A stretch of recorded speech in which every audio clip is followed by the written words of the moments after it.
Hola, somos Condominio, una comunidad cristiana, y te damos la bienvenida a nuestra casa, donde compartimos, reímos, nos equivocamos, perdonamos, agradecemos y, sobre todo, vivimos juntos el amor de Dios.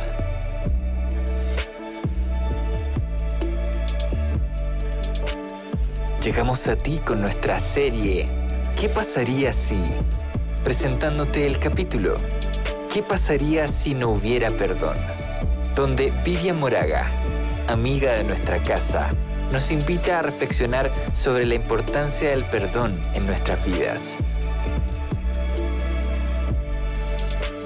¿Por qué necesitamos ser perdonados? ¿Y es posible aprender a perdonar? Te invitamos a escucharlo y esperamos puedas encontrar muchas respuestas a estas preguntas en este episodio. Bienvenida, bienvenido.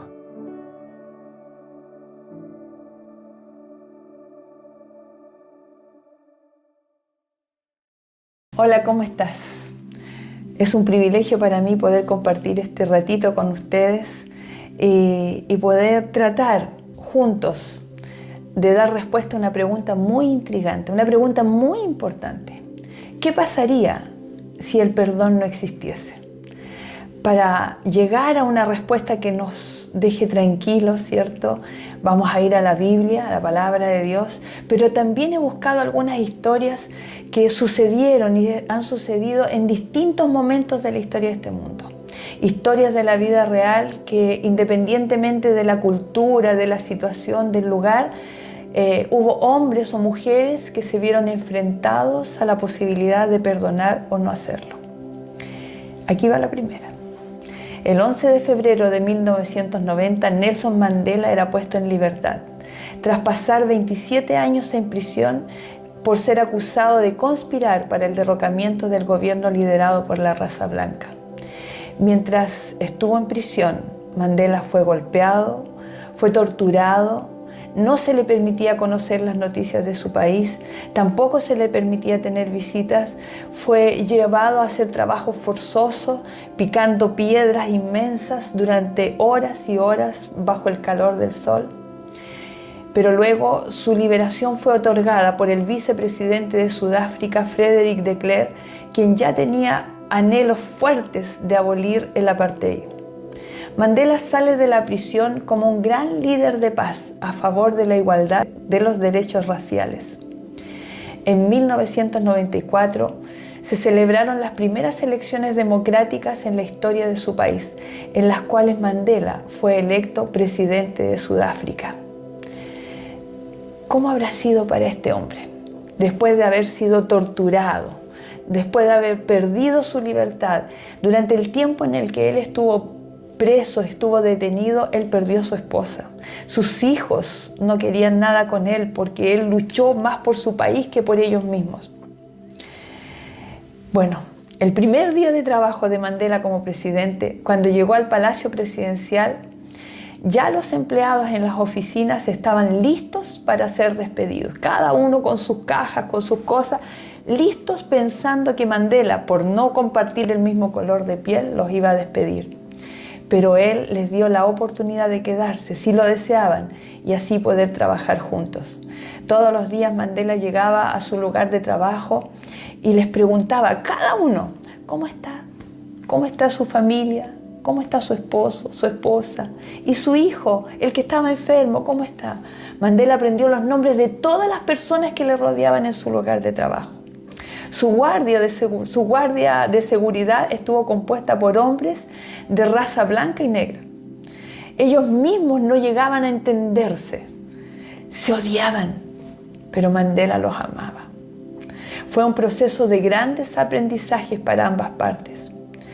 Durante su tiempo como gobernante, Mandela se enfocó en unir al pueblo y perdonar a sus captores y crear leyes que protegieran los derechos de quienes eran privados de libertad. También apoyó intensamente al club de rugby de su país, ¿Qué tiene que ver un club de rugby en medio de toda la política de un país que estaba tremendamente azotado por las diferencias raciales? Los blancos amaban el rugby. Era su deporte preferido. Era un deporte excluyente porque no permitía a los negros participar de él. Conformado solo por personas de raza blanca. Era un juego exclusivo para ellos y de ellos. Sin embargo, Mandela no dudó en apoyarlos, pues nunca sería su plan quitarle lo que ellos tanto amaban. Con todo este apoyo, el equipo de rugby ganó el mundial de ese año que fue realizado justo en su país. Mandela hizo uso de su poder para unir y perdonar. Esto generó un cambio tremendo en la historia del país. Después de Mandela las cosas fueron mucho más fáciles. Pasaron años hasta que definitivamente se abolió el apartheid. Pero todo lo que él influyó en esto fue tremendamente importante. Una de las frases célebres, porque tuvo muchas, de Mandela fue: el perdón libera el alma, elimina el miedo. Por eso es una herramienta tan poderosa. Te la repito, el perdón libera el alma, elimina el miedo. Por eso es una herramienta tan poderosa. Durante sus años de cautiverio, Mandela pudo haberse llenado de odio, pudo haber tramado qué hacer si estuviese libre. Sin embargo, no lo hizo. Se dedicó a perdonar, se dedicó a llenar su corazón de paz, se llenó a disfrutar de lo poco y nada que tenía en ese lugar. Y fue usado tremendamente para la liberación de un país.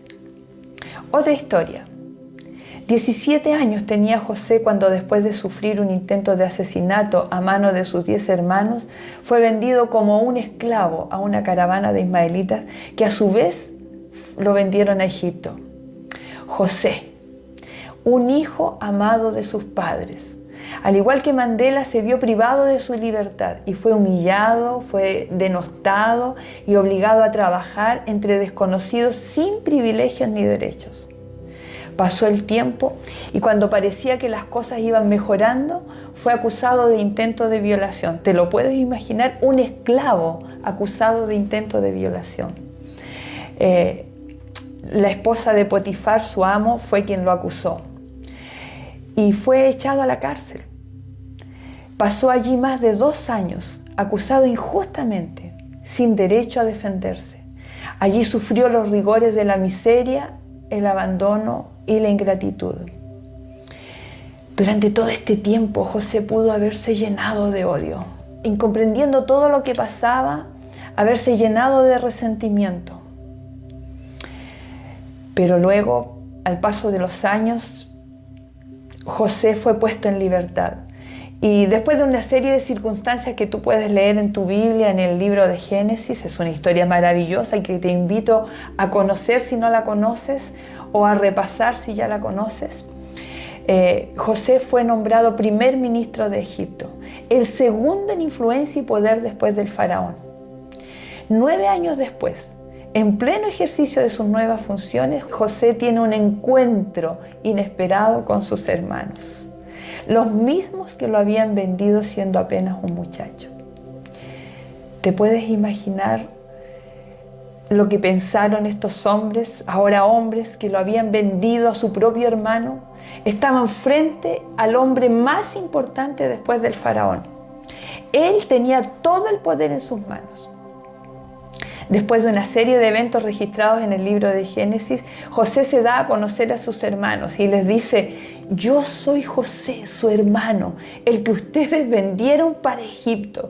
Yo me imagino el terror de sus hermanos. Ahora sí estamos perdidos, ahora sí no tenemos nada que hacer. Este hombre nos va a poner en la cárcel, nos va a mandar a matar, nos va a cortar la cabeza, tiene todo el poder, tiene todo el respaldo del faraón para hacerlo. Estamos perdidos. José está en una situación de poder, tiene todo el apoyo del faraón. Puede hacer lo que quiera con estos traidores. Pero ¿saben una cosa? José ya los había perdonado, mucho antes de verlos, mucho antes de encontrarse con ellos. José ya los había perdonado. Solo faltaba verificar si era posible la reconciliación que él tanto anhelaba. Al enterarse sus hermanos, que se llenaron de terror, aceptan que merecen lo que quiera hacer con ellos.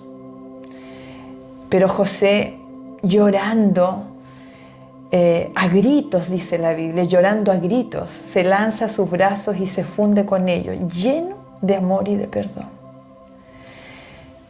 Una frase célebre de José. Pero Dios, dijo José, me ha enviado delante de ustedes para preservarles posteridad en la tierra y para darles vida mediante una gran liberación. José ve que a lo largo de su historia, él fue simplemente usado para llevar liberación a los que habían sido sus propios captores. Increíble la historia de José. Una historia más. Esteban era solo un jovencito cuando fue elegido diácono en la naciente iglesia cristiana, poco tiempo después de la muerte, resurrección y ascensión de Jesús. Esteban era reconocido por ser un hombre lleno de fe y del Espíritu Santo. Esteban, dice el libro de Hechos aquí en la Biblia, Hechos capítulo 6, versículo 8, que dice que estaba lleno de gracia y el poder de Dios. Y además dice que hacía grandes prodigios y milagros en el pueblo. Esteban fue un gran expositor de la verdad de Jesús. Congregó al Sanedrín y ante todos ellos habló la verdad de manera increíble. Tanto así que en un momento quienes lo escucharon y quienes lo acusaban vieron el rostro de Esteban como el de un ángel. Imagínate, ellos tuvieron la oportunidad de ver el rostro de este joven iluminado, transformado, brillando, resplandeciente como el de un ángel. Este joven diácono, conocido por sus obras de amor hacia las viudas pobres de descendencia griega, que eran desatendidas por el pueblo, llamó a estos líderes a buscar en Cristo a su suficiente Salvador. Pero en lugar de escuchar ese llamado, estos hombres se llenaron de ira. Lo tomaron al escucharlo decir que veía el cielo abierto y a Cristo al lado de su Padre. Lo llevaron afuera de la ciudad y comenzaron a apedrearlo. Esteban no había hecho nada para merecer esto. Por el contrario, solo quería llamar a estos hombres a hacer un cambio en sus vidas, a admitir lo que había sucedido, a aceptar a Jesús como su Salvador. ¿Y cuál fue el resultado? Lo toman, lo llevan fuera de la ciudad y comienzan a apedrearlo. ¿Cuáles habrían sido tus últimas palabras si hubieses estado en su lugar? ¿Cuáles serían tus últimos pensamientos? ¿Deseos de venganza? ¿De odio? Esteban dijo en voz alta: Padre, no les tomes en cuenta este pecado. ¿Podrías decir lo mismo por quienes te están apedreando? Morir apedreado debe haber sido una de las muertes más terribles de ese tiempo. Padre, no les tomes en cuenta este pecado. ¡Qué tremendo! ¿Qué había en estos hombres? ¿Qué había en Mandela? ¿Qué había en José? ¿Qué había en Esteban? Déjame contarte una historia más. Un nombre difícil para mí de pronunciar. Immaculée Ilibagiza. Escucha esta historia. He matado 399 cucarachas. Immaculée será la número 400. Es un buen número para matar. Esta amenaza, cruel y despiadada, era escuchada por Immaculée Ilibagiza, de 22 años, mientras permanecía aterrorizada y en silencio en un pequeño baño de 1 metro por 1,5 metros, apretujada, jadeante y sofocada por el calor y el miedo. Ella logró, después de 3 meses de estar encerrada en este pequeño baño, sobrevivir al genocidio de Ruanda de 1994. Más de 800.000 personas fueron muertas a punta de garrotes, machetes y armas de fuego. Al salir de su escondite después de 91 días, todo había cambiado para ella. Su mundo había sido puesto de cabeza. Sus padres, sus 3 hermanos, sus amigos, sus abuelos y compañeros de curso, todos habían sido asesinados. No quedaba nada para Immaculée. Ella logró pasar a los campos de refugiados en la vecina Zaire y no sabía qué hacer con su vida. Pero algo interesante, ella consiguió, durante esos 91 días de cautiverio, en ese espacio tan pequeño, donde pensaba cada día que iba a morir, consiguió perdonar a quienes la tenían amenazada de muerte y la perseguían por todas partes. 2 meses después de esa liberación, Immaculée aceptó trabajar para la ONU como asistente administrativa, donde comenzó su proceso de sanación, que terminó con la convicción de que no podía ni quería convertirse en lo mismo que odiaba. Immaculée aceptó al Señor como su Salvador, aprendió de su amor y perdón y decidió perdonar en lugar de odiar, salvar en lugar de destruir. Esto haría con todos los que pudiera, sin importar si eran sus enemigos, si eran sus verdugos o los hijos de ellos. Hoy Immaculée va por todo el mundo dando charlas y motivando a cada persona para que sea un buscador del perdón. ¿Dónde comenzaron estas miles de historias de perdón? ¿Cuál sería el curso de estas miles de historias si el perdón no existiese? ¿Cuál sería el resultado en Sudáfrica, en Judá? ¿Cuál sería el resultado en Jerusalén? ¿Cuál sería el resultado en Ruanda si estas personas no hubiesen decidido perdonar? ¿Cuál sería el resultado si no existiese el perdón? Génesis capítulo 3, versículo 8 dice que una vez que Adán y Eva pecaron, ese momento fatídico del inicio de la historia de nuestro mundo, se dieron cuenta que estaban desnudos, desprovistos de la gloria de Dios y tuvieron miedo. Y al escuchar la voz de Dios que se paseaba por el huerto, tuvieron tanto miedo que se escondieron.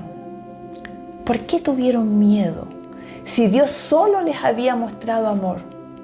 ¿Por qué no buscaron en ese momento de desesperación a su amado Creador? ¿Qué voz habían escuchado Adán y Eva que los había llenado de pavor infundado? La pregunta de Dios mientras se paseaba por el huerto era: ¿dónde estás tú? Esta fue la pregunta agonizante de Dios buscando al hombre. Un Dios soberano y perfecto en busca de una pareja caída y aterrorizada por el pecado que hasta hace tan poco era desconocido para ellos. ¿Dónde estás tú? ¿Acaso Dios no sabe que están escondidos entre los arbustos, tratando desesperadamente de cubrir su vergonzosa condición? La breve frase, ¿dónde estás tú?, es de origen hebreo. Viene del vocablo ayeka y es una expresión de intenso dolor. No es preguntar ¿dónde estás tú? O ¿dónde estás tú? Es llorar, decir ¿dónde estás tú? No hay rabia, no hay deseo de venganza, no hay deseo de castigo, solo hay un lamento, un sufrimiento tremendo. Las entrañas de Dios se conmovían por esta pareja a la cual amaba tanto. ¡Ayeka! Sale Jesús llorando por el huerto. ¡Ayeka! ¡Ayeka! Lo que el Creador está preguntando no es en qué lugar del huerto se encuentra. Lo que Dios está preguntando es ¿en qué lugar está tu vida y corazón ahora? ¿Qué has hecho? ¿Por qué no estás conmigo? ¿Qué voz has escuchado que te apartó de mí? Ayeka, un lamento, es Dios llorando por sus amados hijos que se han puesto en manos del terrible enemigo, Satanás, que solo quiere destruirlos. Inmediatamente Dios sale de su trono para buscar y rescatar lo que se había perdido. Su corazón, el corazón de Dios, está rebosante de perdón. Él es la gracia personificada que sale a buscar a la pareja, que después de haber recibido tanto de las manos del Creador, ha creído las mentiras de Satanás, ha puesto oídos a las palabras con que Dios os ha dicho. Una vez que los encuentra, los cubre con amor indecible para que no sientan vergüenza y les da a conocer este nuevo regalo que no conocían, este regalo llamado perdón. Ellos no lo pidieron, no lo buscaron, solo se escondieron buscando la forma de enfrentar el fracaso. Y no solo perdón habría para ellos, sino para toda la raza humana que viniese después de ellos. Dios desciende, mis amigos queridos, en busca del hombre para explicarles lo que va a suceder como efecto inevitable de haberse puesto en el camino del enemigo. Pero sobre todo, Dios desciende para asegurarles que habría una solución a este tremendo desastre. Así les confirma que jamás los dejaría solos. Y aunque pasaran los años, Él estaría con ellos para salvarlos y perdonarlos siempre. Y pasaron los años, muchos años, y en un humilde lugar de Judea nacía el Redentor del mundo, como cumplimiento fiel de todas las promesas entregadas al mundo entero por siglos a través del pueblo de Dios. Jesús en esta tierra para buscar y salvar lo que se había perdido. Jesús perdonando para dar esperanza y para pagar la deuda adquirida por el hombre en el jardín del Edén. Una deuda que solo podía pagarse con la muerte del inocente Hijo de Dios. Porque como dice la Escritura, la paga del pecado es la muerte. Pero dice la Biblia en el Nuevo Testamento que a los suyos vino y los suyos no le conocieron. Y nuevamente Jesús, casi al término de su ministerio terrenal, llora por sus criaturas perdidas. Fuera del templo, pronto a ser tomado detenido, Jesús sale de él para no volver a entrar y llora en las escalinatas del templo frente a todos los del Sanedrín, frente a los sacerdotes, a los escribas, frente al pueblo, y les dice: Jerusalén, Jerusalén, que matas a los profetas y apedreas a los que te son enviados, ¿cuántas veces quise juntar a tus hijos como la gallina junta sus pollitos debajo de sus alas y no quisiste? Nuevamente, ay, Eca, ¿dónde está tu vida? ¿Hasta qué punto la has llevado? ¿Por qué no me dejas salvarte? ¿Por qué no aceptas mi perdón? Mira luego a Jesús en la cruz del Calvario. Ha sufrido el desprecio de una nación, la burla, el escarnio. Ha sido azotado, abofeteado, escupido, abandonado por sus más cercanos. Ha sido negado y traicionado. Y ahora cuelga de la cruz, desnudo, ensangrentado y con clavos en sus manos y pies. Este sería un buen momento para pensar en que ya ha hecho más que suficiente. Esta gente no entiende, esta gente no merece tanto sacrificio, esta gente no merece tanto amor. Pero en lugar de ello, lo que Jesús dice, sacando fuerzas y casi en un último aliento, es: Padre, Padre, perdónalos, porque no saben lo que hacen. ¿Acaso esa turba enardecida merecía perdón? ¿Acaso estaba pidiendo el perdón por sus terribles actos? Pero Jesús había dicho en la montaña: ustedes han oído que fue dicho, amarás a tu prójimo y aborrecerás a tu enemigo. Pero yo les digo, amen a sus enemigos y oren por los que los persiguen.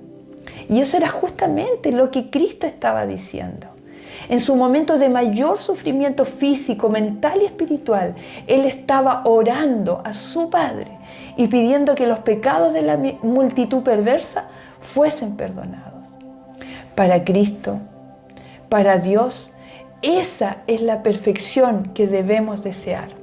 A ese estado de perfección hemos sido llamados sus hijos. No la impecabilidad, porque no podemos en este mundo dejar de pecar, sino el amor y el perdón para quienes sean parte de nuestra historia de vida. Perdonen, dijo Jesús hasta 70 veces 7 si es necesario. Perdonen a los otros sus ofensas, dijo Jesús. Y cuando les enseñó a orar, les dijo: perdona nuestros pecados como nosotros perdonamos a quienes nos ofenden. Jesús es la fuente inagotable de perdón. Tienes que ir a la fuente y beber allí, porque solo Él puede darte agua, esa agua que tú y yo necesitamos para el perdón, para dar el perdón de esa manera. Un perdón abundante e incondicional, como lo hizo Cristo. Mis amigos queridos, si no existiese el perdón, no habría esperanza. No existiría la certeza de un nuevo amanecer. Si no existiese el perdón, no habría esperanza de reconciliación entre Dios y la raza caída. Dios no te busca para perdonarte. Él ya te perdonó. En la cruz del Calvario, Él hizo todo lo necesario para que tú fueses perdonado. Él ya murió por tus pecados y también por los míos. Dios te busca para que le cuentes dónde está tu vida, hasta dónde has llegado. ¡Ay, Eka! ¿Dónde está tu vida? Te busca para mostrarte que en Él hay esperanza, que no tienes que seguir cargando con el peso de la culpa y la vergüenza, que no necesitas vivir en temor y sufrimiento. No debes esperar sentir que has sido perdonado. Di solamente: lo creo, no porque lo sientas, sino porque Él lo ha prometido. Él ha prometido perdonarnos, Él ya nos perdonó. Él quiere reconciliarse contigo, quiere reconciliarse conmigo. Él te busca para reconciliarse. Él ha hecho provisión para que eso sea posible, pues desea que vuelvas a ser uno con Él. Ese fue siempre el propósito, uno con la humanidad. Que nada se quebrase, que nada se rompiese, pero no fue así.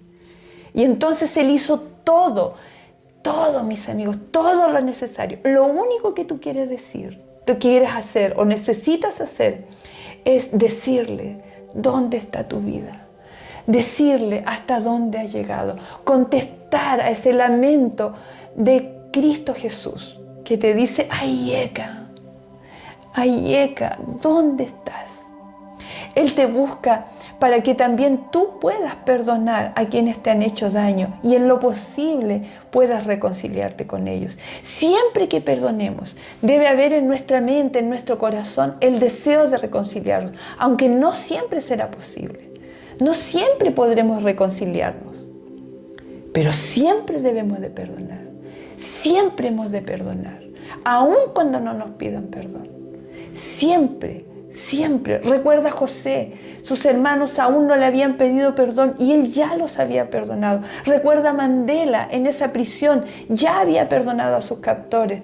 Recuerda a Inmaculée, que ya en ese baño de 1 metro por 1,5 metros ya había perdonado a los de la otra tribu que estaban buscándola para matarla.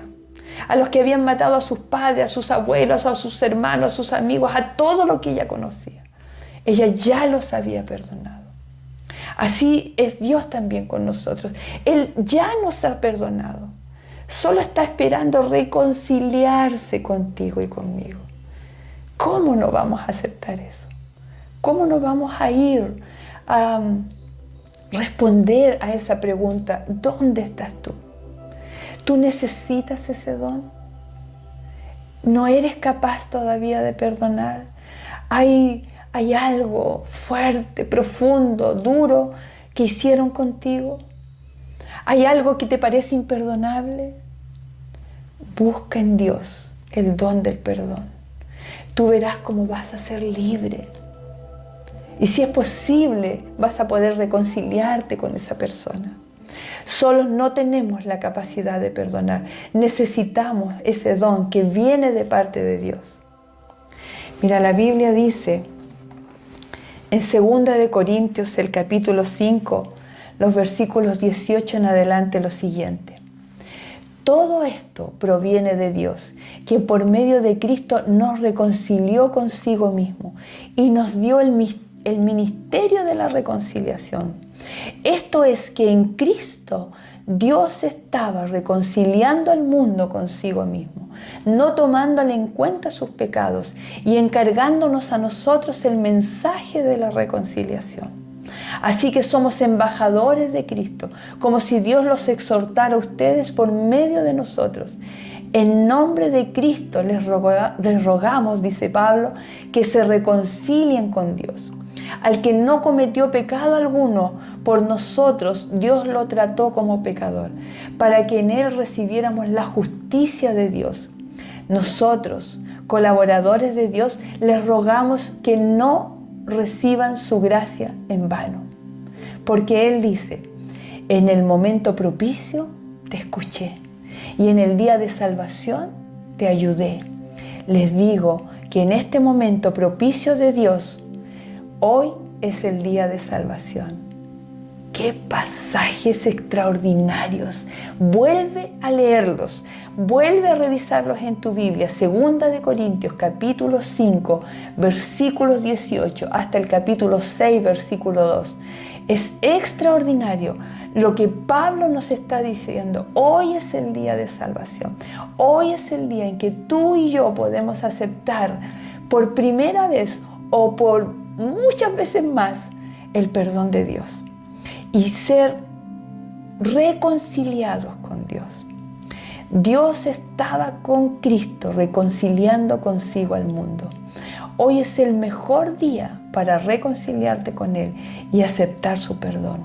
Hoy es el mejor día para que tú también puedas perdonar y, si es posible, buscar la reconciliación tan importante. No es difícil, es fácil. Solo tienes que ir a la fuente. Sola no puedes. El mundo sería muy distinto si no existiese el perdón, pero existe. Y yo alabo a Dios porque sí existe. Alabo a Dios porque me ha dado la posibilidad a mí también de ser perdonada, de ser reconciliada con Dios, pero también me ha dado la posibilidad de perdonar a quienes me han hecho daño. Y sí he sufrido, como probablemente tú también. Sí he llorado, sí he tenido miedo, pero ya he perdonado y soy libre. Y eso es maravilloso y yo lo comparto con humildad contigo, porque es un proceso que puede ser cortísimo. Simplemente perdona y ora por quienes te han perseguido, por quienes te han hecho sufrir. Y tú vas a ver cómo Dios poco a poco va a ir haciendo una obra de sanación en tu corazón, en tu mente, en tu espíritu. Que Dios te ayude, que Dios te bendiga y recuerda que el perdón sí existe y que porque existe tenemos esperanza. Un abrazo grande, que Dios te bendiga. Hemos llegado al final de este episodio. Esperamos que estos minutos hayan sido relevantes para tu vida. Si quieres acercarte a nuestra comunidad, puedes ingresar a somoscondominio.cl o encontrarnos en Instagram como Somos Condominio. Para nosotros sería un tremendo honor poder conectar contigo. Sigue sintonizando para más episodios y gracias por estar con nosotros.